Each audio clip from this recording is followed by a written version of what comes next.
So ఇదేదో సక్సెస్ఫుల్గా ముందుకెళ్లే వ్యవహారంలాగా అనిపించట్లేదు. 47 దేశాలు, ఇస్లామిక్ దేశాలు ఒక మాట మీద ఉన్నాయని ఇప్పటివరకు ప్రపంచం భావిస్తూ వచ్చింది. కానీ ఒక మాట కాదు, దగ్గర 15-20 గ్రూపులు వాళ్ళ మధ్య ఉన్నాయని. అర్జెంటుగా నాటో కూటమి కట్టాల్సిన నెసిటీ ఏమొచ్చింది? టర్కీ ఇప్పటికే ఒక నాటో 1లో ఉంది. ఇప్పుడు మళ్ళీ నాటో 2లో చేరటాన్ని నాటో 1 అంగీకరిస్తుందా, ఎక్స్పెల్ చేస్తుందా? అండ్ జియో పొలిటికల్ అఫైర్స్ ఏ రకంగా మారబోతున్నాయి, వీటన్నిటికీ సంబంధించి బిగ్ డిబేట్లో ఈరోజు మనతో పార్టిసిపేట్ చేస్తున్నారు కల్నల్ వివి రావు గారు, మాజీ ఆర్మీ అధికారి. నమస్తే కల్నల్ వివి రావు గారు. అలాగే జూపూడి ప్రభాకర్ రావు గారు, వైసీపీ నేత and geo political affairs expert, వారికి కూడా నమస్తే. మరి కాసేపట్లో కల్నల్ పరమేశ్వర్ గారు కూడా జాయిన్ కాబోతున్నారు. To start with colonel V V Rao garu, ఇది ఒక అసాధారణ కూర్పు, దీన్ని కూర్పు అనే అనాలి. కూటమి అంటే అన్ని మనసులు కలిస్తే కూటమి, ఇది అవసరాలు కలిసిన వ్యవస్థ కాబట్టి దీన్ని కూర్పనే చూడాల్సి ఉంటుంది. జస్ట్ 24 అవర్స్లో జరిగిన పరిణామాలు మీరు చూశారు. ఎలా ఈ కూటమి ఎలాంటి ఇంపాక్ట్ చూపించబోతోంది పశ్చిమాసియాలో, దరిమిల జియో పొలిటికల్ అఫైర్స్ మీద దీని ఇంపాక్ట్ ఎలా ఉండబోతోంది? ఇది ఈ కూటమి ముందరకి వెళ్ళే ప్రసక్తి కనిపించట్లేదండి. ఎందుకంటే ఇందులో ఉన్న కాన్స్టిట్యూంట్ దేశాలన్నీ, అంటే టర్కీ, సౌదీ అరేబియా, పాకిస్తాన్ ఇప్పటి వరకు, ఫ్యూచర్లో బహుశా ఖతార్, ఈజిప్ట్, ఇంకొంచెం సాగదీస్తే బంగ్లాదేశ్, ఇటువంటి దేశాలు జాయిన్ అయినా కానీ అందరికీ డైవర్జెంట్, అంటే విభిన్నమైన సెల్ఫిష్ రీజన్స్ ఉన్నాయి. పాకిస్తాన్కి ఏంటంటే డబ్బులు కావాలి, న్యూక్లియర్ వెపన్స్ అమ్మడానికి సిద్ధంగా ఉంది. అలాగే వాళ్ళ ఈస్టర్న్ ఫ్రంట్లో, అంటే ఇండియా తోటి ఒకవేళ యుద్ధం జరిగితే, ఎందుకంటే ఆపరేషన్ సింధూర్ ఇంకా పూర్తి కాలేదు, సింధు వాటర్ జలాలు అబ్రిగేట్ అయి ఉన్నాయి. తర్వాత ఒకవేళ సంధి కుదరాలనుకుంటే కేవలం పీఓకే మీద జరుగుతాయని చెప్పి భారత్ స్పష్టం చేసింది. ఈ ప్రసక్తిలో వాళ్ళకి అడిషనల్ సెక్యూరిటీ ఫీచర్స్ తీసుకురావడానికి ప్రయత్నిస్తుంది. ఇంకా టర్కీ అంటారా, పాత 1921లో కోల్పోయిన ఆధిపత్యాన్ని తిరిగి తీసుకోవాలని చూస్తుంది. అలాగే వాళ్ళకి ఇజ్రాయెల్ మీద ప్రో హమాస్ కక్ష చాలా ఉంది. సౌదీ అరేబియా అంటే వాళ్ళకి మనీ పవర్ తప్పితే కానీ సెక్యూరిటీ ఫోర్సెస్ అన్నీ కేవలం లాంఛనప్రాయమైన సెక్యూరిటీ ఫోర్సెస్, అది వాళ్ళకి కంబాట్ ఎడ్జ్ లేదు. పాకిస్తాన్ సర్ప్రైజింగ్లీ అమెరికా ప్రోగల్భంతో వరల్డ్ పీస్ కమిటీలో భాగం కింద ఇజ్రాయెల్లో స్టేషన్ చేసిన తన బ్రిగేడ్ ట్రూప్స్ని వాడి హమాస్ని నిర్వీర్యం చేయాల్సిన అవసరం ఉంది. అయితే అది ముందరికెళ్ళే ఆ ప్రసక్తి కూడా కనిపించట్లేదు. ఇటువంటి డైవర్జెంట్, అంటే ఎవరి సెల్ఫిష్ రీజన్స్ కోసం వాళ్ళు జాయిన్ అయిన దాంట్లో కామన్ ఎజెండా పాయింట్ ఒక్కటే కనిపిస్తుంది నాకు. అదేంటంటే టర్కీకి కొంతవరకు డిఫెన్స్ ఇండస్ట్రీ, ఎస్పెషల్లీ డ్రోన్స్లోను, కొంతవరకు ఆర్మ్డ్ పర్సనల్ క్యారియర్స్లోను, కొంతవరకు సర్వేలెన్స్ డివైసెస్లోను ఉంది. వాటిని పాకిస్తాన్కి అమ్ముకుని డబ్బులు చేసుకునే అవకాశం చాలా కనిపిస్తుంది. పాకిస్తాన్కి అయితే సౌదీ అరేబియా నుంచి అప్పు తీసుకునే లాభం బాగా కనిపిస్తుంది. ఈ 2 లాభాలు తప్పితే కానీ ఈ కూటమిలో నాకేం పెద్ద ఏమీ కనిపించట్లేదు. చెప్పండి. అయితే కల్నల్ వీరరావు గారు, కూటమి ఈరోజు 3 దేశాలు కలవటం అనేది, దానికి నాటో అనే పేరు పెట్టుకోవటం, వాళ్ళు ఇస్లామిక్ నాటో అనే పేరు పెట్టుకోవటం కొత్తవి కాదు. ఇంకా ఆల్రెడీ 2 కూటమిగానే ఉన్నాయి, సౌదీ అండ్ పాకిస్తాన్. కొత్తగా వచ్చి చేరింది టర్కీ.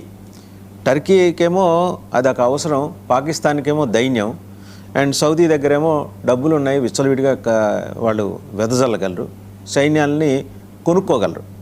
ఇప్పుడు ముగ్గురు కలిసి ఇంకా మిగిలిన అందరినీ కలుపుకుని పోదంటే, ఇప్పుడు కలిసిన 3 చూస్తే అది సున్నీ దేశాలు. మరి వాట్ అబౌట్ షియా అండి? అవి వేరేగా ఏర్పడతాయి, వీటితో జట్టు కట్టే అవకాశం ఉందా? ఆల్రెడీ యాక్సిస్ ఆఫ్ రెసిస్టెన్స్ అని చెప్పి గత 3-4 సంవత్సరాలుగా ప్రపంచం అంతా మాట్లాడుతుంది. ఇరాన్ నాయకత్వంలో సౌత్ యెమెన్లో హౌతీస్, అలాగే లెబనాన్లో హిజ్బుల్లా, హమాస్ పాలెస్టైన్లో, దీన్నంతా కలిపి యాక్సిస్ ఆఫ్ రెసిస్టెన్స్ అంటున్నారు. దీనికి కౌంటర్గా ఎందుకంటే ఇది షియా డామినేషన్ కనిపిస్తుంది. ఈ షియా డామినేషన్ హార్మోజ్ స్ట్రైక్ని మొత్తం క్యాప్చర్ చేసే విధానంగా కనిపిస్తుంది. ఇప్పుడు వరకు జరుగుతున్న అమెరికా ఇరాన్ చర్చల్లో చూస్తే ఇది హార్మోజ్ జలసంధి మీద గట్టిగా పట్టు కనిపిస్తుంది ఇరాన్. సో దీన్ని కౌంటర్ చేయడానికి సౌదీ అరేబియా కొన్ని చర్యలు తీసుకోవాల్సింది. ఎందుకంటే హౌతీస్ అటు రెడ్ సీలో డామినేట్ చేస్తారు, ఇటు హార్మోజ్ జలసంధిలో ఇరాన్ డామినేట్ చేస్తుంది. ఒమాన్ కూడా కొంతవరకు డామినేట్ చేస్తుంది ఒమాన్. సో దీనివల్ల ఏంటంటే సౌదీ అరేబియాకి తన ఆయిల్ ఎక్స్పోర్ట్స్ ఎలా చేసుకోవాలన్న అగత్యం ఏర్పడింది. సో వాళ్ళు ఈ విధంగా దీన్ని కౌంటర్ చేయడానికి సున్నీ అన్న ఒక ఫ్యాక్టర్ని తీసుకొచ్చి పాకిస్తాన్కి బహుశా న్యూక్లియర్ అంబ్రెల్లా ఇవ్వగలదు అనుకుంటున్నారు. అయితే పాకిస్తాన్ న్యూక్లియర్ అంబ్రెల్లా నిజంగా ఇవ్వగలదా, లేకపోతే పాకిస్తాన్ న్యూక్లియర్ వెపన్స్ అన్ని అమెరికా కంట్రోల్లో ఉన్నాయా అన్నది బయటికి ఎవరికి తెలియదు. బహుశా పాకిస్తానీస్ కూడా తెలియదు.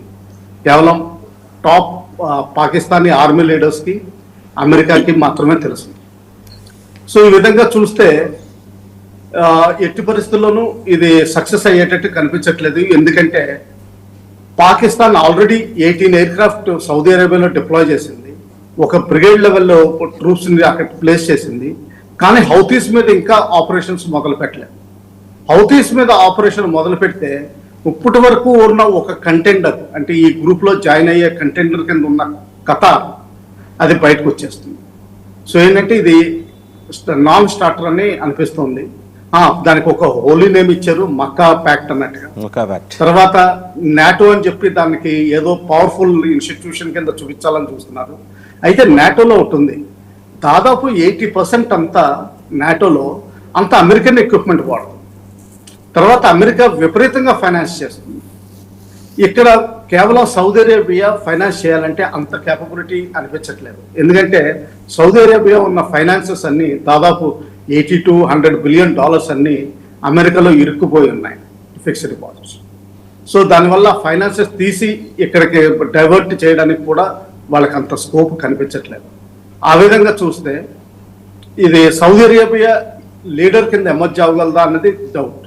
ఎర్డోగాన్కి, టర్కీకి ఉన్న ఎర్డోగాన్ గారికి మళ్ళా పాత టర్కీ వైభవాన్ని తీసుకురావాలని ఉంది. కానీ ఎక్సెప్ట్ ఫర్ కొంచెం డిఫెన్స్ ప్యాక్ట్లో ఏదో కొన్ని ట్రీటీస్ తప్పితే కానీ ఆయనకు అంత స్ట్రెంత్ లేదు. పాకిస్తాన్ అంటారా, ఎకనామికల్లీ చాలా వీక్, సెల్ఫ్ డిస్ట్రక్టివ్ మోడ్లో ఆల్రెడీ వచ్చేసింది. ఈరోజు బలూచిస్తాన్ స్వతంత్ర దేశం కింద ప్రకటించుకుంది, ఇండిపెండెన్స్ డే కూడా సెలబ్రేట్ చేసుకోబోతుంది. ఇటువంటి నేపథ్యంలో వాళ్ళు న్యూక్లియర్ అంబ్రెల్లా నిజంగా సౌదీ అరేబియాకి ఎక్స్టెండ్ చేయగలుగుతారా? అంతటి అవసరం ఉంటుందా? టర్కీకి ఎట్టి పరిస్థితుల్లోనూ అవసరం లేదు. సో ఏంటంటే ఎవరికున్న క్యాపబిలిటీస్ వాళ్ళకి కేవలం కొంతవరకు టర్కీ అడ్వాంటేజెస్లో ఉంది తప్పితే కానీ ఇంకెవరికి పనికి వచ్చే అవకాశం కనిపించట్లేదు. సో ఇంత డైవర్జెన్స్లో సక్సెస్ అవుతుందని కనిపించట్లేదు. చెప్పండి. రైట్. కనల్ పరమేశ్వర్ గారు, ఇప్పుడు ఆ 3 దేశాలు చూద్దాం. టర్కీకి ఏమో ఖలీఫా రూల్ కావాలంటుంది, సౌదీ ఏమో అసలు ఇస్లాం పవిత్ర స్థలాలు మా దగ్గరే ఉన్నాయి, మక్కాలో ఉన్నాయి, అందుకని వాళ్ళు తీసుకెళ్ళి మక్కాలో పెట్టుకుంది కూడా అదే, దానికి కారణం కూడా అదే. మదీనా మా దగ్గర ఉన్నాయి, మేం కదా ఇస్లాం ధర్మాన్ని నిర్దేశించేది, ధర్మాన్ని నడిపించేది మేం కదా, నువ్వు ఖలీఫా డ్రెస్ వేసుకుని వచ్చి కూర్చుంటే నేను ఎందుకు అనుమతిస్తావు అనుకున్న దేశంతో జట్టు కట్టడాన్ని ఏ రకంగా చూడాలి? ఒకవైపు పాకిస్తాన్ చైనాతో సంబంధాలు ఉంటాయి, అమెరికాతో సంబంధాలు ఉంటాయి, అండ్ వాళ్ళు చేసుకునే ఇందాక as rightly said by colonel వీవరావు గారు, వాళ్ళ వెపన్స్ అమెరికా కంట్రోల్లో ఉంటాయి. వాళ్ళ పోరాటం ఎవరి మీద చేస్తున్నారు అంటే ప్రత్యర్థి ఎవరో తెలియదు, శత్రువు కాదు, నేను శత్రువు దాకా వెళ్ళా, ప్రత్యర్థి ఎవరో తెలియకుండా పాకిస్తాన్ ఇందులో కూటమిలో చేరటం. మనం ఇక్కడ M³ చూడాలి, money, machine and man power. Money Saudi దగ్గర ఉంది, మెషిన్ టర్కీ దగ్గర ఉంది, మ్యాన్ పవర్ పాకిస్తాన్ దగ్గర ఉంది. అడుక్కు తినే దేశం ఇవాళ ఏంటంటే సైన్యాన్ని అద్దెకిస్తోంది. వీళ్ళని నిర్దేశించే శక్తులు బయట ఉన్నాయి, చైనా ఉంది అండ్ యువతల పక్క అమెరికా ఉంది. అసలు ఇది ముందుకెళ్ళటానికి ఉన్న అవకాశాలు ఎక్కడన్నా కనిపిస్తున్నాయి? వితిన్ 24 అవర్స్లో హౌతీస్ దాడి చేస్తే ఒక్క దేశం మాట్లాడలా, ఆ మిగిలిన 2 దేశాలు మాట్లాడలా. అంటే మేము లేస్తే మనుషులం కాదని చెప్పటమే, లేచే శక్తి వాళ్ళ దగ్గర ఉందా లేదా అర్థం కావట్లేదు. వాస్తవంగా మీకు ప్యానలిస్ట్ కి మీ ప్రేక్షకులకి నమస్కారం అండి. ఫస్ట్ ఆఫ్ ఆల్ కొన్ని వ్యాలిడ్ పాయింట్స్ బయటకు ఇచ్చారు, ట్రిపుల్ ఎం అన్నారు, అది that is most valid point దీనిలో చూడాలంటే. అయితే రావు గారు పాయింట్అవుట్ చేసింటే ఇదివరకే వీళ్ళకి సౌదీకి పాకిస్తాన్ కి ప్యాక్ట్ ఉందండి. అయితే ఆ ప్యాక్ట్ లో ఒకవేళ మీ దేశం మీద దాడి, మా దేశం మీద కూడా దాడి అన్నప్పుడు, ఇరాన్ దాడి చేసినప్పుడు వీళ్ళు పీస్ ప్యాక్ట్ లో ఉండకుండా సౌదీ వాళ్ళ డిఫెన్స్ లో ఇరాన్ మీద దాడి చేయాలి, అది చేయండి నెంబర్ 1. సో నెంబర్ 2 ఇప్పుడు హౌతీస్ అటాక్ చేశారు. హౌతీస్ అటాక్ లో కూడా వాళ్ళు పొజిషన్ అయినట్టు కూడా వాళ్ళు ఏం చేయట్లేదు పాకిస్తాన్ అక్కడ. సో నెంబర్ 2 అదొకటి pact of this agreement. Second ఏంటంటే మనం చూడాల్సిన very superficial fact, one very interesting factor మీకు కనిపించేది ఇక్కడ ఏంటి అంటే వాళ్ళ బ్యాక్ లో ఉన్న 96, 97 sorry 9 or 7 issues, 7 or 9 issues అనుకుంటే, 9 ఇష్యూస్ అనుకున్నాం కొన్ని, ఏవైతే వాళ్ళు అనుకున్నారో అవన్నీ డిఫెన్సివ్, కలెక్టివ్ డిఫెన్స్ అన్నారు. అంటే ఆర్టికల్ 5 ఉంది నేటోలో. అలా ఆర్టికల్ 5 ఏంటంటే armed attack on one member is armed attack on other member also. అది దాని వల్లనే ముస్లిం నేటో అని అంటున్నారు. ఇంకా చూడాలంటే I see it as Sunni NATO, counter weight to Iran. Iran Shia dominated అండి, almost 81-82% is Shia population in Iran. So Arabic counter weight to Iran అన్నట్టు ఉంది, కానీ సున్నీ నాటో ఉంది, కానీ ముస్లిం నాటో కూడా లేదు. Yeah, it is an agreement to spark wider ummah, establishment of ummah అనేది వాళ్ళది long term dream Pakistan. Even Asim Munir కూడా, joke field marshal Asim Munir ఎవరితో ఉన్నాడు వాడు కూడా ఇదే మాట అన్నాడు. సో ఉమ్మా ఎస్టాబ్లిష్ చేయాలి అని. So that is one collective defence. ఒకటి mutual security commitment, enhance military cooperation, అలా strategic coordination, defence technology cooperation ఏవేవో ఉన్నాయి, డెటరెన్స్ అనేవో ఉన్నాయి. కానీ మోస్ట్ ఇంపార్టెంట్ ఫ్యాక్టర్ మీరు చూడాలంటే నో న్యూక్లియర్ ఇంటిగ్రేషన్ అన్నారు. ఇంకా అంటే న్యూక్లియర్ గురించి ఇంకా వాళ్ళు మాట్లాడలేదు ఈ ప్యాక్ట్ లో. There is no talk of nuclear cooperation between Pakistan, Saudi Arabia and Turkey. Now, why did Saudi get into such a pact with Pakistan? అనేది మీరు ఆలోచించాలి. Mohammed bin Salman is very modern looking ruler అండి. ఆయన typical Islamic ruler కాదు. ఆయన వచ్చిన తర్వాత made all the right matches with US. Is establish special, అంటే ఆయన ఒక స్పెషల్ రిలేషన్షిప్ మోదీ గారితో కూడా ఎస్టాబ్లిష్ చేశారు. అంటే is trying to balance the entire world for Saudi. ఒకవైపు ఇస్లామిక్ వైపే వెళ్ళట్లేదు ఆయన. That is the most important factor we have to keep in mind. So ఆయన ఎందుకు చేశారు అంటే, మనం అనుకున్నాం పాకిస్తాన్ దగ్గర man power and depth of military experience. అంటే పాకిస్తాన్ ఓడిపోయిన యుద్ధాలు ఎవరు ఓడిపోలేదండి. So that experience is there with. మీరు అది గుర్తుపెట్టుకోవాలి. సో యుద్ధాలు ఎలా ఓడకూడదు అనేది పాకిస్తాన్ తో తప్ప ఎవరితో నేర్చుకోలేవు. వాళ్ళు అక్కడ ఆఫ్ఘనిస్తాన్ తో ఓడిపోతున్నారు, వీళ్ళతోటి బలూచిస్తాన్ తో ఓడిపోతున్నారు, దాని తర్వాత వాళ్ళు ఎన్డబ్ల్యూఎఫ్ కూడా దెబ్బలు తింటున్నారు, వీటితో కూడా దెబ్బలు తింటున్నారు. సో ప్రతి చోట వాళ్ళు దెబ్బలు తింటున్నారు. సో ఎలా ఉండకూడదు, ఎలా మేనేజ్ చేయకూడదు పాకిస్తాన్ ఆర్మీ అనేది ఆసిమ్ మునీర్ కన్నా ఎవరు చెప్పలేరు పెట్టి. So that is the most important aspect with Saudi Arabia, Turkey ఎఫ్సి. టర్కీకి ఏముంది మార్కెట్, ఇంకో డిఫెన్స్ మార్కెట్, వాళ్ళకి డ్రోన్స్ కావాలి, చీప్ డ్రోన్స్ కావాలి. సో టర్కీ ఇస్తుంది. సౌదీకి ఇంకొక డెడ్ ట్రాప్ లో దింపే ఇంకో కంట్రీ కావాలి. అడుగుతున్న కంట్రీ పాకిస్తాన్ కానీ ఇంకేం దొరుకుతుంది? ఈ మధ్య ఎవరి దగ్గరైనా నిర్మమాటంగా అడుగుతుంది అనేది పాకిస్తాన్ మాత్రమే. సో పాకిస్తాన్ దొరికింది. సో కల్నల్ పరమేశ్వర్ గారు ఇంకొక కాంట్రాస్ట్ చూసారా? పాకిస్తాన్ బిచ్చగాళ్ళని తరిమి కొట్టింది సౌదీ. సో 3 పరస్పర భిన్నమైన అభిప్రాయాలు, భావజాలాలు ఉన్నాయి. వాళ్ళు గొడుగు ఒకటే, సున్నీ అనే గొడుగు వేసుకున్నారు. కానీ పరస్పర వాళ్ళు పాకిస్తాన్ బెగ్గర్స్ కనపడటానికి వీల్లేదని చెప్పేసి తరిమి పంపించేశారు. వీళ్ళందరూ అసలు కలిసి పనిచేయడానికి వాళ్ళకున్న కామన్ మినిమం ప్రోగ్రామ్ ఏంటి సార్? ఇరాన్ని కౌంటర్ చేయడం ఇంకేమైనా ఉన్నాయా? ఇంకొకటి ఏంటంటే సౌదీ will also want, అంటే సౌదీకి ఏం కావాలంటే through Pakistan they want to go into East Asia. ఇండియాతో ఉన్నా కూడా అక్కడ పాకిస్తాన్, చైనా ఇంకా బంగ్లాదేశ్ కౌంటర్ బ్యాలెన్స్ చేస్తున్నాయి ఇండియాని. సో దాంతో ఏంటంటే ఇండియాతో ఉన్న కౌంటర్ వెయిట్ కాకుండా పాకిస్తాన్ తో they want get closer to China. So Saudi ఇంకా టర్కీ బ్యాక్ లో రావడంతో ఏమవుతుందంటే China may get more influence in west Asia. So మనకు మోర్ రెలవెంట్ గా డిస్కస్ చేసుకోవాల్సింది ఏంటంటే ఇండియాకి ఇంప్లికేషన్స్ ఏంటి దీనివల్ల, ఈ న్యూ సెక్యూరిటీ బ్లాక్ వల్ల, రీజనల్ పవర్ బ్యాలెన్స్ షిఫ్ట్ వల్ల మనకి ఏంటి, ఈ ఎంజేడిఏ వల్ల ఏమొచ్చేది అనేది చూడాలి. అంటే మన ఇండియా సౌదీ రిలేషన్షిప్ కానీ, గల్ఫ్ ఇంట్రెస్ట్ కానీ, లేకపోతే growth of Pakistan factor, growth of Pakistan influence in west Asia కానీ మనం చూసుకోవాలి. కానీ otherwise we really don't need to bother about this fact. అంటే ఇది సక్సెస్ఫుల్ అవుతుందా, ఫెయిలియర్ అవుతుందా అనేది పక్కన పెడితే the ambit of the agreement is very small and very tactical. There is no strategic implication of this as of now. Common market అంతే, మీ దగ్గర మాకు బెనిఫిట్ అవుతుంది, మా దగ్గర మీకు బెనిఫిట్ అవుతుంది అన్న ఒకటే ఒక ఉద్దేశం తప్ప whether they will be able to వైడన్ this fact and name establishes, అంటే వాళ్ళు ఒక సున్నీ రాజ్యాన్ని, కనీసం సున్నీ ఇస్లామిక్ రాజ్యాన్ని ఎస్టాబ్లిష్ చేయగలుగుతారు అనేది ఇట్స్ అ బిగ్ క్వశ్చన్, చాలా పెద్ద క్వశ్చన్. ఎందుకంటే Mohammed bin Salman may not cooperate for that, may not be very open for it.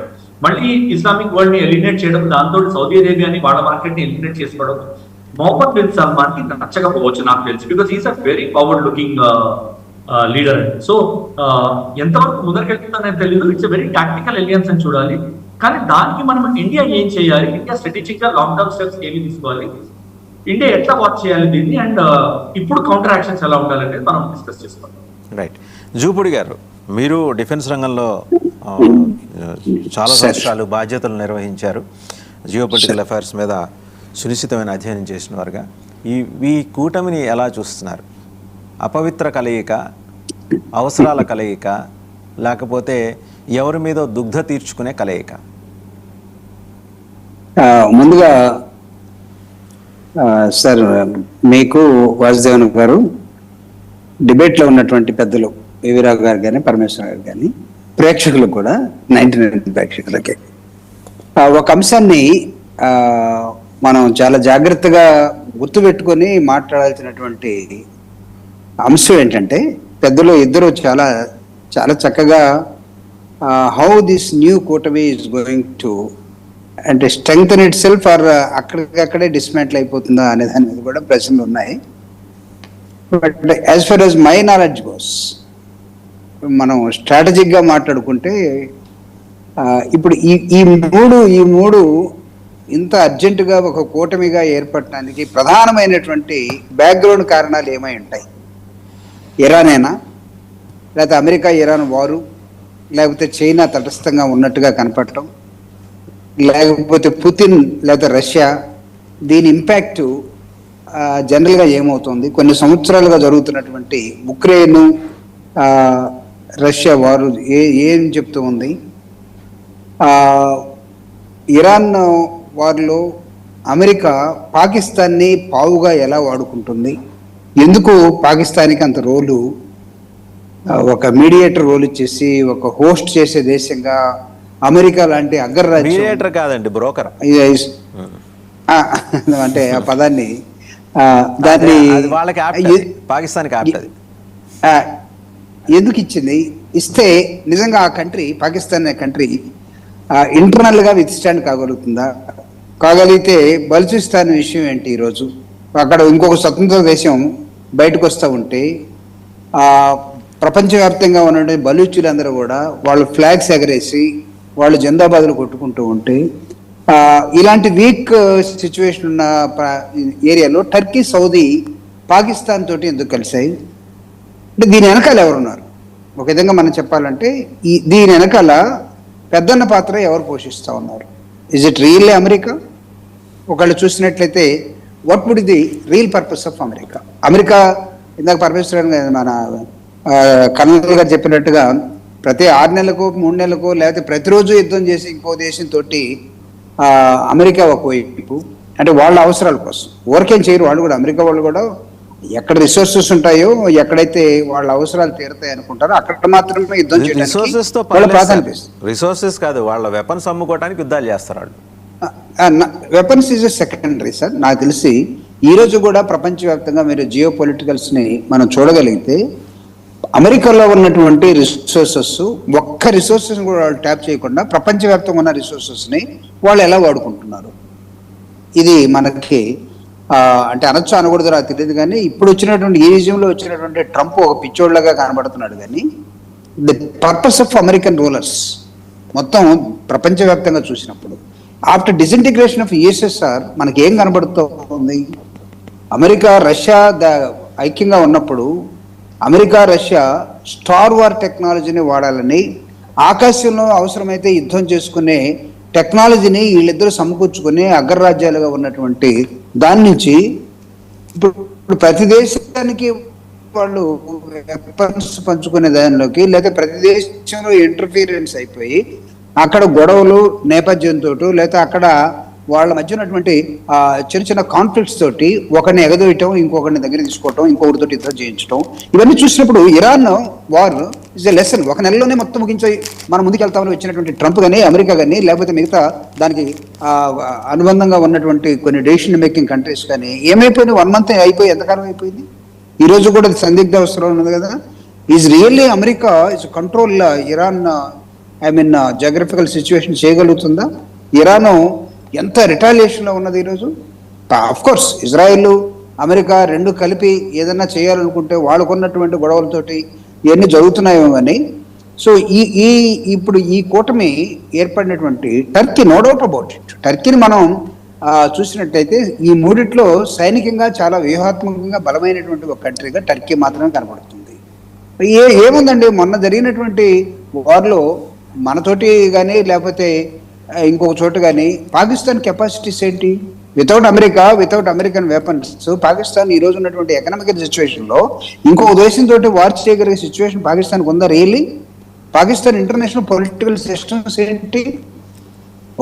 ఆ దేశ అధ్యక్షుడు ఈరోజు జైల్లో ఉండిపోయాడు, ఇమ్రాన్ ఖాన్. ఈరోజు కూడా బయటకు రాలేదు. రకరకాల గొడవలు. అక్కడ ఎకానమీ టోటల్గా డోల్టనమిస్లోకి వెళ్ళిపోయింది. ప్రజలు ఆకలితో అలమటిస్తూ ఉన్నారు. అడుక్కోకి ఏం చేస్తారు? టర్కీలో కానీ సౌదీలో కానీ పాకిస్తాన్ బిచ్చగాళ్ళని తరిమి అవతల పడేయంటే అక్కడ వాళ్ళకున్నటువంటి ఆయిల్ రిసోర్సెస్ కానీ లేకపోతే వాళ్ళకున్నటువంటి situations when you compare with the Pakistan, Saudi is totally different and Turkey is different. ఈ మూడింటి పర్పస్ ఏమై ఉంటుంది? ఇక్కడ మనం చూడాల్సింది ఏంటంటే, మనం ఈ మూడు కంట్రీస్ని విడివిడిగా మనం స్టడీ చేయొచ్చు వాసుదేవన్ గారు. When it comes to the Indian కంటెక్స్ట్లో, భారతదేశ కంటెక్స్ట్లో మనం ఈ కూటమిని మనం చూడగలిగితే ఏంటి, what would the I mean ఈ మనకి థ్రెట్ ఏమై ఉండొచ్చు? లేకపోతే భారతదేశాన్ని ఈ మూడు కంట్రీస్ మనకున్నటువంటి ఇంటర్నేషనల్ అఫైర్స్ మనం చూసినట్లయితే ఈ మూడు కంట్రీస్ పట్ల మనకున్న దృక్పథం ఏంటి? మన దేశం ఏ కంట్రీ తోటి ఎలాంటి సంబంధాలు కలిగి ఉంది? మన నరేంద్ర మోడీ గారు కూడా సౌదీ పోయినప్పుడు, టర్కీ పోయినప్పుడు, లేకపోతే ప్రపంచం మొత్తం పెద్దన్న పాత్ర పోషిస్తున్నప్పుడు, ఇప్పుడు రీసెంట్గా ఆయన పదం పెట్టుకున్నారు కదా, అందరినీ భుజం కట్టి లేకపోతే గట్టిగా కౌగిలించుకొని ఆయన కూడా ఒక ముస్లిం నాయకుల్లాగా గడ్డం చేసి ఆడ పోయినప్పుడు మేము కూడా ముస్లింగా అన్నట్టుగా బిహేవ్ చేస్తున్న విధానం కూడా కనపడుతూ ఉంది కదా. సో ఈ కంటెస్ట్లో మన పాత్ర ఏంటి? ఎగ్జాక్ట్లీ ఇండియా ఏ రోల్ తీసుకోవాలి? ఇక్కడ రియల్లీ మనకున్నటువంటి ఇంటర్నేషనల్ అఫైర్స్ని మనం 1950s తర్వాత మనం ఏర్పాటు చేసుకున్నట్టు అలీన ఉద్యమం కానీ, లేదా మనకున్నటువంటి మనం చాలా చాలా అద్భుతంగా ఇంతకాలం రష్యాతోటో లేకపోతే రీసెంట్గా డెవలప్ అయినటువంటి లేదా చాటుకున్నటువంటి బలాన్ని చాటుకున్నటువంటి అన్ని అంశాల్లో ఇన్ఫ్రాస్ట్రక్చర్ కానివ్వండి, వార్ఫేర్లు కానివ్వండి, చైనా ఈరోజు చాలా స్ట్రాటజిక్గా ముందుకెళ్తున్న ప్రపంచంలో అత్యున్నతమైనటువంటి ఒక హ్యూమన్ రిసోర్సెస్ మాత్రమే కాకుండా ప్రపంచాన్ని శాసించగలిగిన స్థానంలోకి ఇంతకుముందు రష్యా, అమెరికా అనుకునేవాళ్ళు ఈరోజు ఈ రెండు దేశాలు కూడా చైనా వైపు చూడాల్సినటువంటి పరిస్థితి ఏర్పడినటువంటి నేపథ్యాన్ని జియో ఈ కంటెస్ట్ని మనం మర్చిపోకుండా గుర్తుపెట్టుకుని చూడగలిగితే, భారతదేశం ఇలాంటి సిచ్యువేషన్లో అమెరికాని థ్రెట్ చేయడం కోసం చైనాకి వెళ్తారు మన ప్రధానమంత్రి, నో డౌట్. చైనా నుంచి అక్కడి నుంచి పుతిన్ దగ్గర కూడా వెళ్తారు. వాళ్ళని కన్ఫ్యూజ్ చేయాలని మనం అనుకున్నాం, మనం ఎంత కన్ఫ్యూజ్ అయ్యామో కూడా ప్రపంచవ్యాప్తంగా మనం చూసాం. రియల్లీ పుతిన్ దగ్గరికి వెళ్ళినప్పుడు, లేకపోతే జిన్పింగ్ దగ్గరికి వెళ్ళినప్పుడు, లేదా డొనాల్డ్ ట్రంప్ ఎలా రియాక్ట్ అయ్యాడు, లేదా పోకముందు ఆయన గుజరాత్ వచ్చినప్పుడు ఆయనకి వామ్ వెల్కమ్ చెప్పినప్పుడు, హ్యూజ్ వెల్కమ్ చెప్పినప్పుడు ఆయన ఎలా ఫీల్ అయ్యాడు? మరి ఈ దారిలో రియల్గా మన ఇంటర్నేషనల్ అఫైర్స్ పర్ఫెక్ట్గా మనం పెట్టుకున్నామా లేదా? మన పక్కనే ఉన్న అంటే మన పక్కన మన బార్డర్లో ఉన్నటువంటి మన దాయాదులను చెప్పుకునే పాకిస్తాన్ ఈరోజు ఎక్కడో ఉన్న టర్కీ తోటి, లేకపోతే ఆయిల్ అండ్ అదర్ రిసోర్సెస్ తోటి, ఎకనామికల్ పవర్గా ఉన్నటువంటి సౌదీ తోటి ఒక కూటమిలోకి వెళ్ళిపోయిన తర్వాత మనం ఎలా ఎస్టిమేట్ చేయగలుగుతున్నాం? I think this is going to be most important. External Affairs spokesperson Jaiswal గారు అన్నారు, Delhi is closely watching and monitoring the ongoing developments అని. చూద్దాం ఏం జరుగుతుందో. ఒకసారి కల్నల్ వీవీరావు గారి దగ్గరికి వెళ్దాం.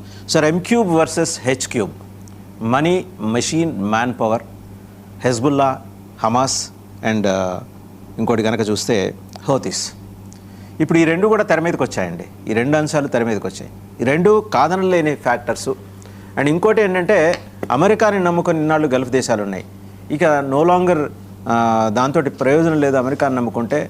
ఆల్రెడీ నాటో కూటమిలో ఉన్న దేశాలనే బండబూతులు తిట్టి వాళ్ళ ప్రధానమంత్రులని, అధ్యక్షుల్ని వాళ్ళందరినీ దూరం చేసుకున్న తర్వాత అమెరికా లాంటి దేశం మీద బ్యాంక్ అవటం కరెక్ట్ కాదు. అందుకు గాను మనంగా ఒక కూటమి కట్టుకుందామని. బట్ సారూప్యత కానీ అండ్ భావ సారూప్యత కానీ అలాగే అవసరాలు కానీ కనీసం ఉమ్మడి ప్రణాళిక కానీ లేకుండా ఈ కూటమి కట్టడం ద్వారా వారు సాధించాలనుకుంటుంది. మీరు మీ ఓపెనింగ్ రిమార్క్స్లోనే చెప్పారు, యాజ్ ఇట్ ఈస్గా it is a futile exercise అని.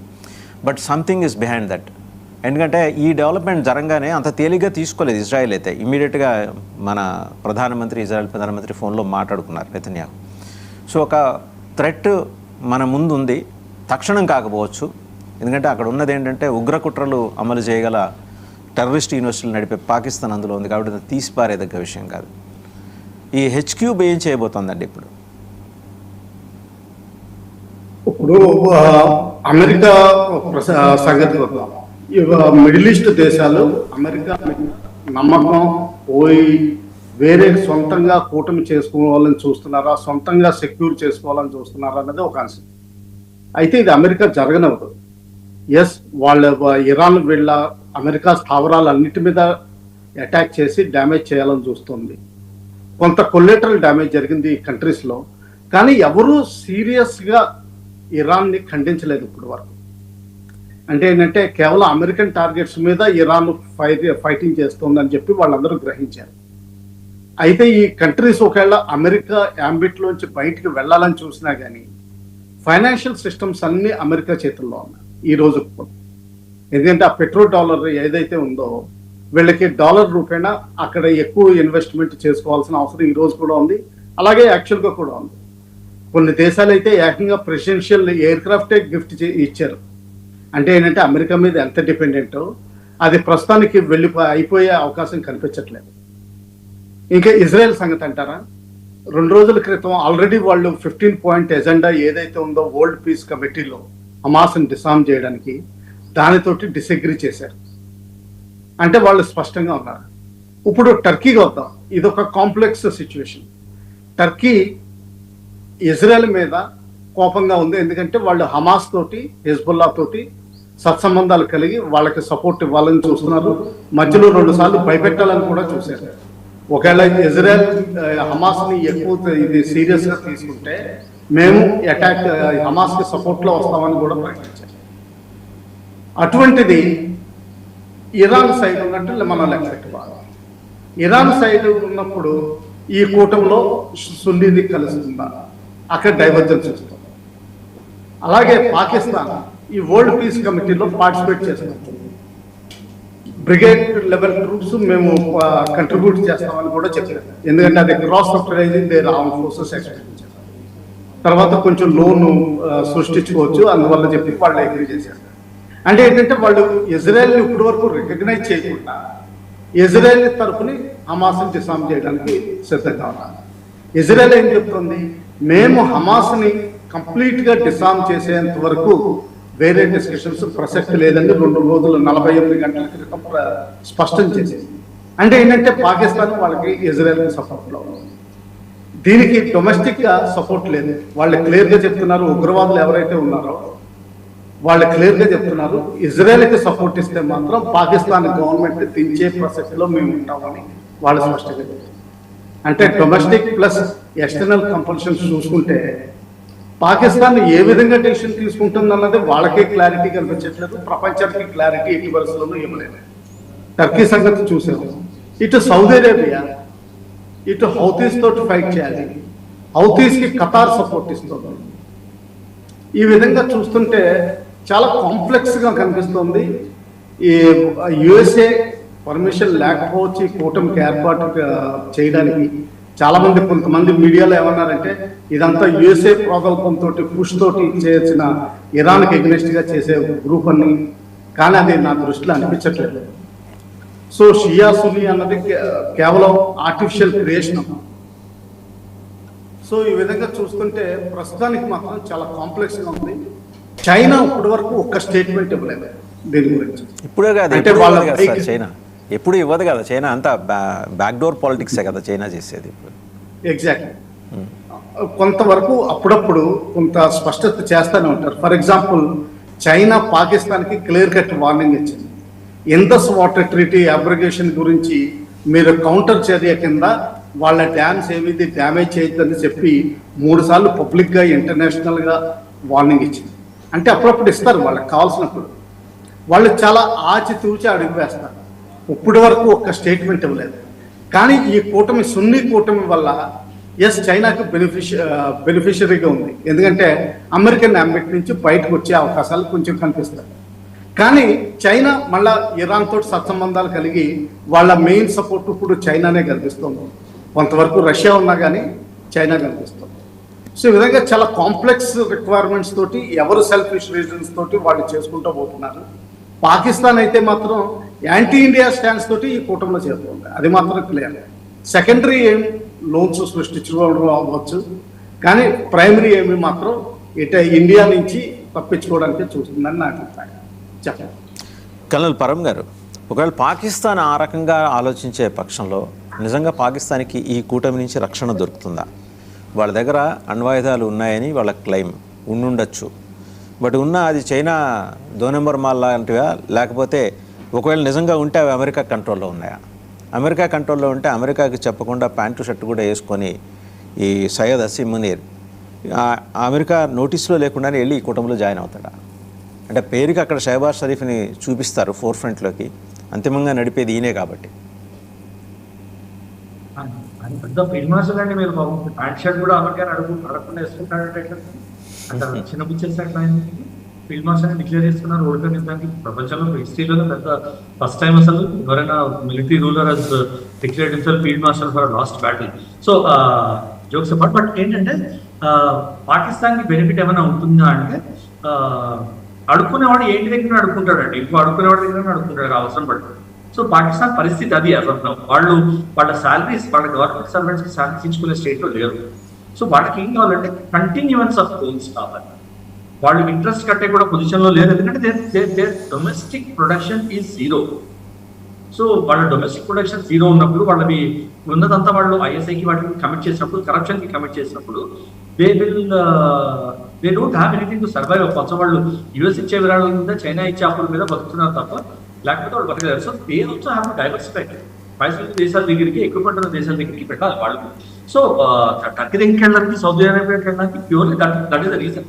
డ్రోన్స్ కావాలి, అట్లీస్ట్ చూపించుకోవడానికి కావాలి కదా. ఇండియాకి అగేన్స్ట్ పాకిస్తాన్ మన డ్రోన్స్ చాలా పనికి వచ్చాయి అన్నారు. ఏంటి, ఏ పనికి వచ్చాయి, ఏ పనికి వన్ డ్రోన్ ల్యాండెడ్, వాళ్ళ దగ్గర ఇండియాలో ల్యాండ్ అవ్వదు. సో ఆపరేషన్ సింధూర్లో. సో వాళ్ళ డిఫెన్స్ తెలిసిపోయింది. సో దానివల్ల they want to diversify their defence market. కొంచెం డిఫెన్స్ మార్కెట్లో ఇంకా టర్కీ ఇండస్ట్రీ యూటిలైజ్ చేసుకుంటే కొంచెం బెనిఫిట్ వస్తుందేమో అని చెప్పి వాళ్ళు చూసుకుంటారు. సో ఇది ఈ కూటమి ఎంతవరకు పనిచేస్తుంది అంటే, ఇక సరే మిగతా మాట్లాడుతుంటే మొహమ్మద్ బిన్ సల్మాన్ ఎందుకు చేస్తుంది, I will be very keen to watch Mohammed bin Salman అని. మిగతా వాళ్ళది I'm really not bothered. I know what their cards are clear. Turkey cards, Pakistan cards చాలా క్లియర్ గా ఉన్నాయి.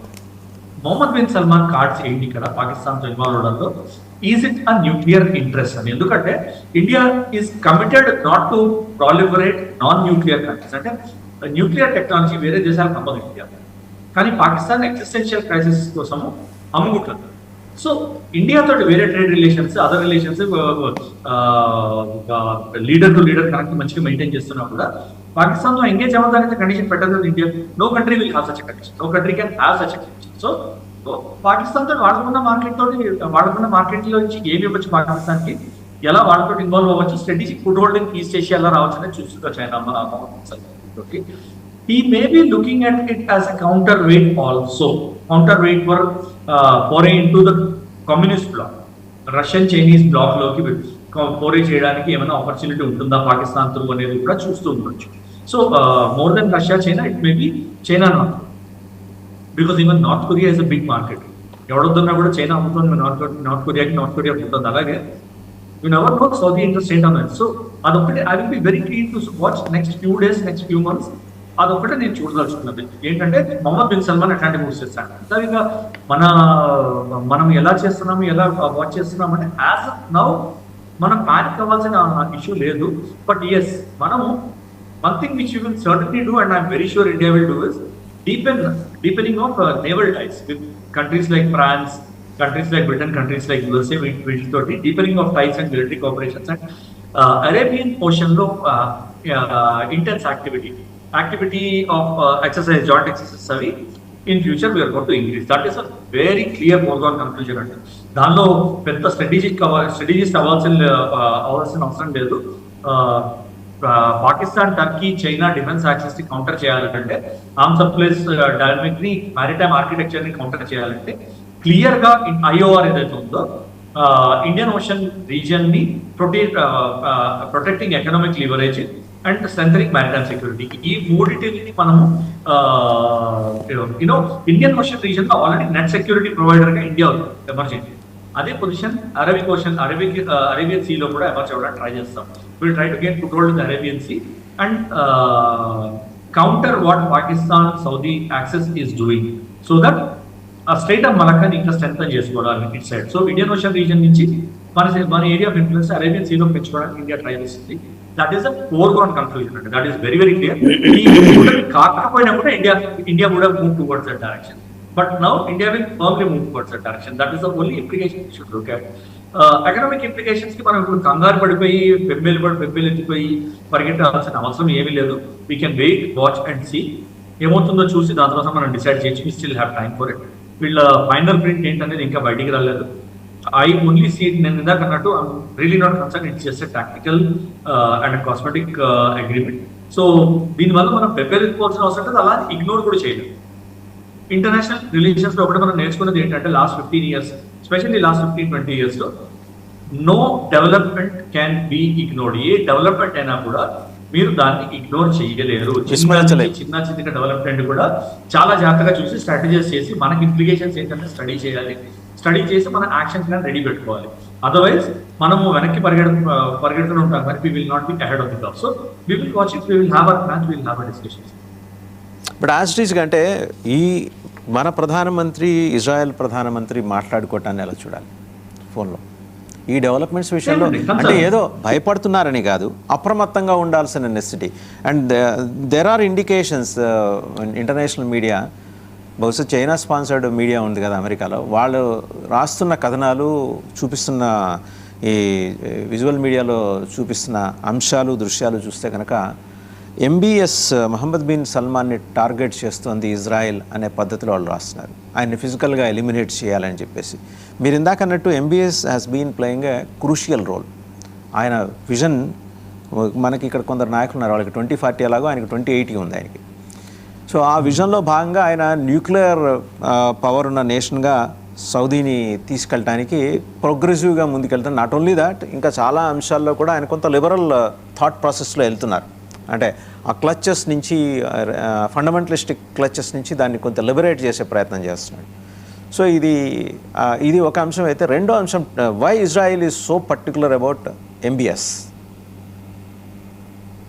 సో ఇజ్రాయెల్ చూడాల్సిందండి, ఎందుకంటే వాళ్ళకి జోనల్ ఇన్ఫ్లుయెన్స్ ఉంది. సౌదీ అరేబియాకి చాలా జోనల్ ఇన్ఫ్లుయెన్స్ ఉంది and Israel is part of that. So Israel కి మాత్రం it is a worrisome develop.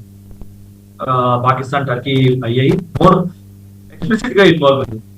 అంటే డిఫెన్స్ ప్యాక్ట్ లో సరే డిఫెన్స్ కూటమిలో ఉంది పాకిస్తాన్, కానీ వాళ్ళు చేసింది ఏంటి ఏం కనిపించలేదు. ఇప్పుడు రీసెంట్ గా అమెరికా రిలీజ్ చేసిన లిస్ట్ లో పాకిస్తాన్ పేరు కూడా లేదు. ఈ డిఫెన్స్ ప్యాక్ట్ చేస్తుంది, ఇరాన్ తో పీస్ ఒప్పందం చేస్తున్న దాంట్లో పాకిస్తాన్ పేరు కూడా లేదు, మీరు చూసారంటే. So Pakistan is not a big player అని అందరూ రికగ్నైజ్ చేశారు. బట్ దెన్ ఇన్ఫ్లుయెన్స్ చేయడంలో Pakistan has what big role అండి. సో దాంతో సౌదీ ఏం చేస్తుంది అనేది ఇజ్రాయెల్ కి అప్రమత్తంగా ఉండాల్సిన అవసరం చాలా ఉంది. ఎందుకంటే పాకిస్తాన్ ఫోర్సెస్, టర్కీ ఫోర్సెస్ సౌదీలో ఒకవేళ కంట్రోల్ చేకూర్చుకున్నాయంటే then that is existential threat for Israel కి థ్రెట్. సో దీన్ని ఎలా చూడొచ్చు? మోదీ గారికి అడ్వైస్, మోదీ ఇంకా నెతన్యాహు చాలా క్లోజ్ అండ్ డీపర్ రిలేషన్స్ ఉన్నాయని క్లియర్ గా తెలిసిందే. సో మన పర్స్పెక్టివ్ ఏంటి? And the other aspect is international గా మాట్లాడుకుంది ఏంటంటే మూసాద్ అండ్ రా are operating very closely together. So మీ పర్స్పెక్టివ్ ఏంటి? మీరు ఏం చూస్తున్నారు ఇంటెలిజెన్స్ వైజ్? మీకు ఏం వినిపిస్తుంది? మొహమ్మద్ బిన్ సల్మాన్ తో మీకు చాలా క్లోజ్ రిలేషన్షిప్ ఉంది కదా, what is your view about this అని నెతన్యాహు అడుగుండొచ్చు. Modi might have discussed joint implications with Netanyahu. లేకపోతే nothing, they would have discuss nothing and current Iran Israel war గురించి డిస్కస్ చేసుకుని ఉండొచ్చు. You never know. ఏం మాట్లాడుతున్నారో చెప్పరు కానీ, but I'm sure this topic would have come through the leaders. Ignore చేయరు, ఇట్లాంటి డెవలప్మెంట్ ఇగ్నోర్ చేయరు. సో దీనివల్ల మనం ఏం చేయాలి? How can we counter this agreement, or how can we plan to counter this agreement అనేది మాట్లాడుకుంటుంటారు. But that will never come out in the international media.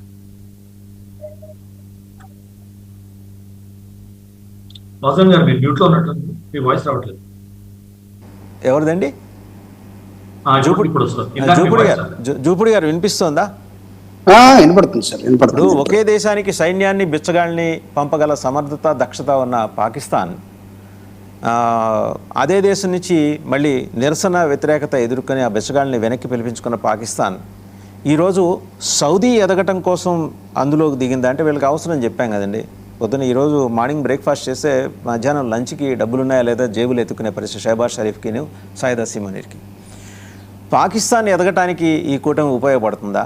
Pakistan ప్రభావాన్ని విస్తరింపజేసుకోవడానికి ఈ కూటమి ఉపయోగపడుతుందా?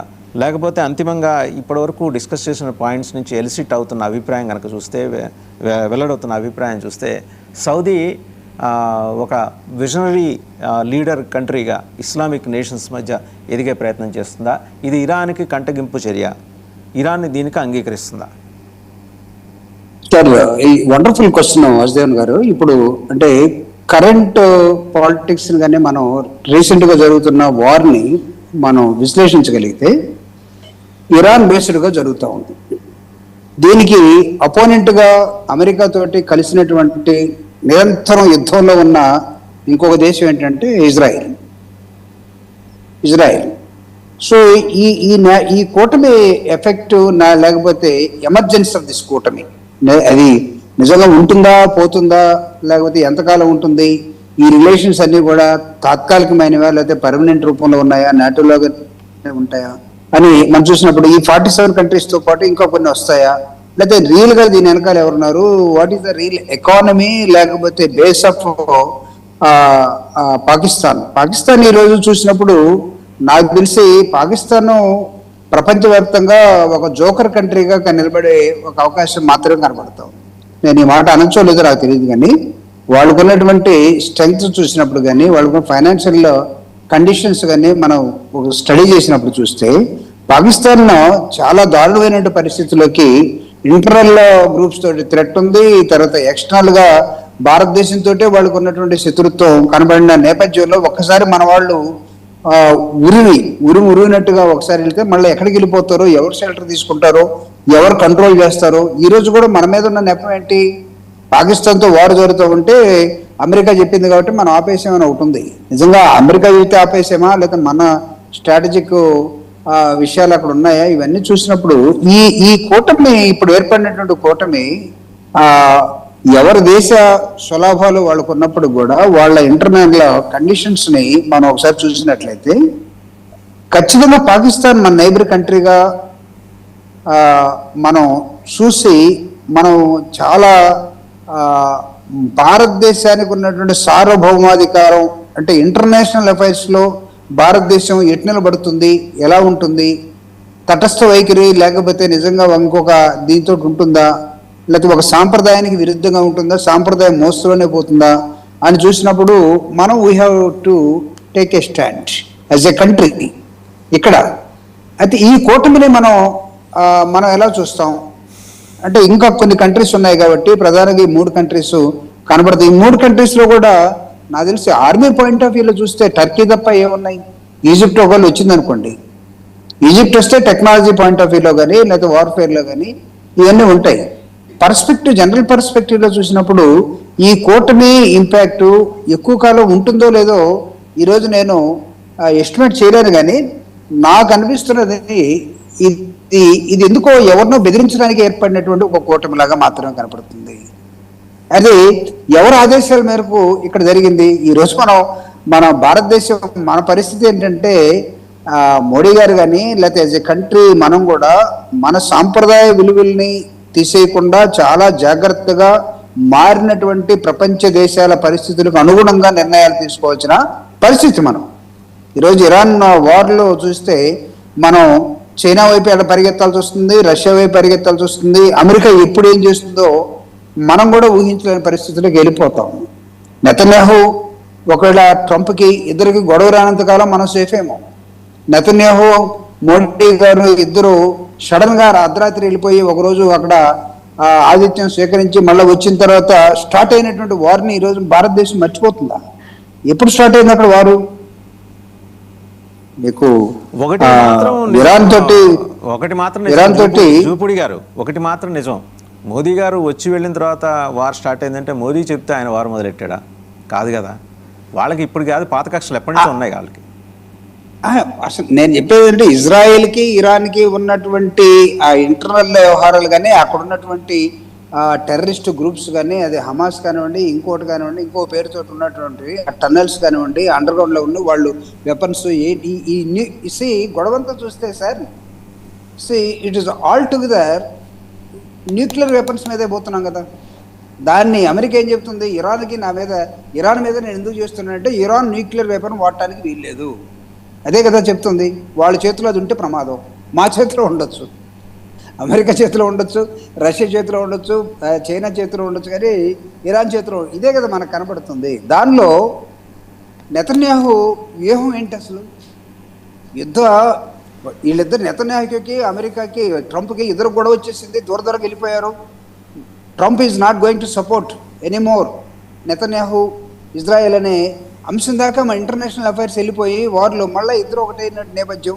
అసలు నెతన్యాహు ఉన్నాడా లేదా, ఇరాన్కి పరిస్థితుల్లో నాయకత్వం ఉందా లేదా, ఇవన్నీ జరుగుతున్న నేపథ్యంలో ఈ ట్రీట్ లేకపోతే ఈ కూటమి దీని కన్స్ట్రక్షన్, దీనికి డిజైన్ ఎవరు ఇచ్చి ఉంటారు? ఇక్కడ మనం చూస్తే ఎలా డిస్మాంటిల్ అవుతుందో మనం చెప్పిన అవసరం లేదు. నీకు పర్ఫెక్ట్గా బేస్ లేకపోతే ఆటోమేటిక్గా డిస్మాంటిల్ అయిపోతుంది. అసెంబ్లీ ఈజ్ మోస్ట్ ఇంపార్టెంట్, కానీ డిస్మాంట్లింగ్ దాని టెక్నాలజీ కూడా అవసరం లేదు. మనం స్కూటర్ బాగలేకపోతే రోడ్డు మీద పోతున్న ఒక రోడ్డు దగ్గరికి వెళ్ళి టగటగ ఇది పని చేయట్లేదంటే వాడు ఏం చేస్తాడంటే 4 నట్లు ఓపెన్ చేసేసి ఏదో ఒకటి ఆయిల్ పోయిందనో లేకపోతే ఓరింగ్ పోయిందనో లేకపోతే వాషర్ పోయిందనో పెట్టి మళ్ళీ కిక్ కొట్టి ఇచ్చేస్తాడు.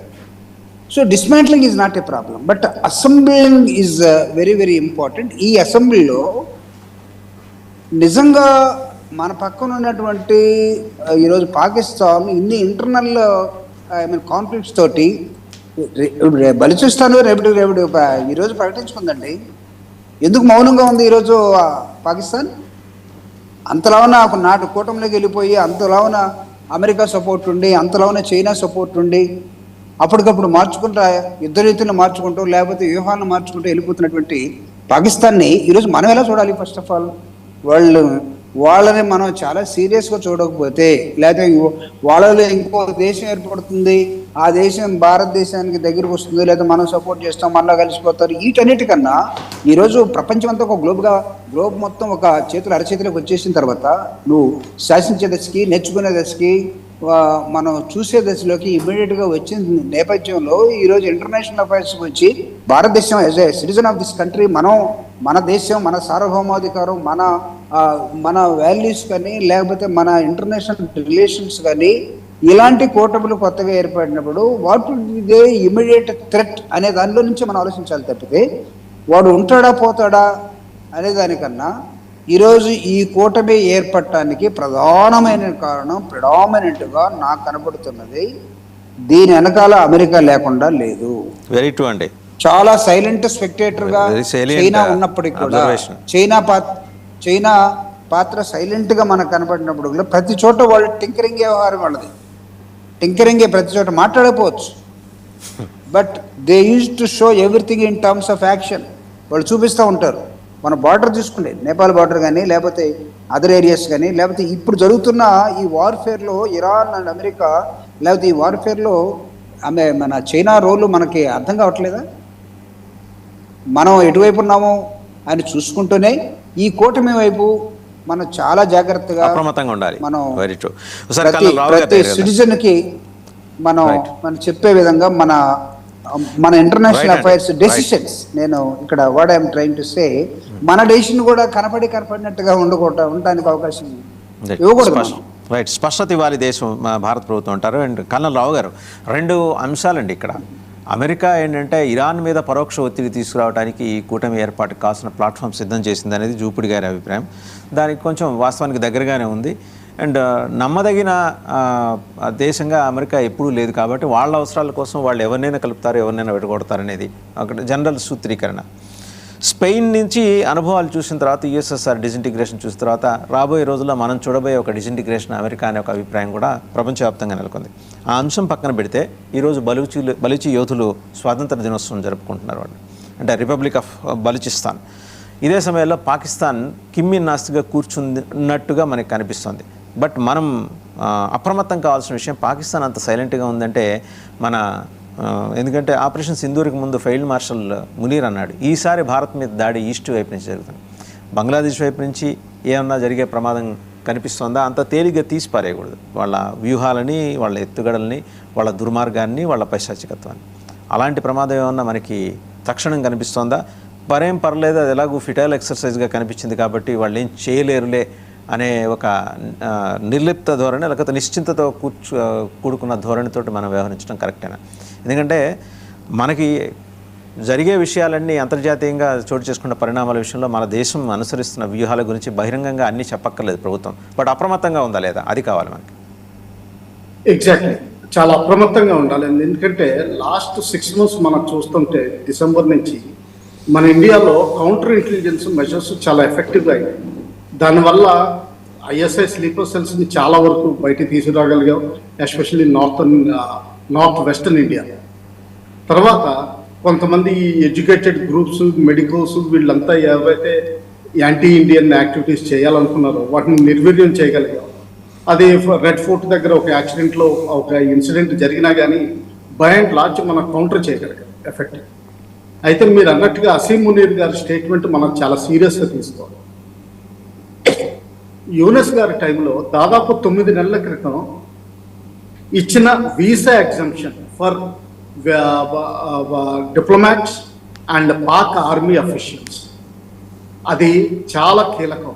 అందులోనే LET, JEM, ISIS Khorasan province trainers చాలామంది బంగ్లాదేశ్ చేరుకుని ప్రస్తుతానికి బంగ్లాదేశ్లో ఉన్న జమాతే ఇస్లామీ పార్టీ ఏదైతే ఉందో బోర్డర్ ఏరియాస్లో ఎక్కువ సీట్స్ తీసుకుని వాళ్ళు చాలా బలంగా ఉన్న ఏరియాస్లో ట్రైనింగ్ క్యాంప్స్ పెట్టినట్టు చాలా రిపోర్ట్స్ వస్తున్నాయి.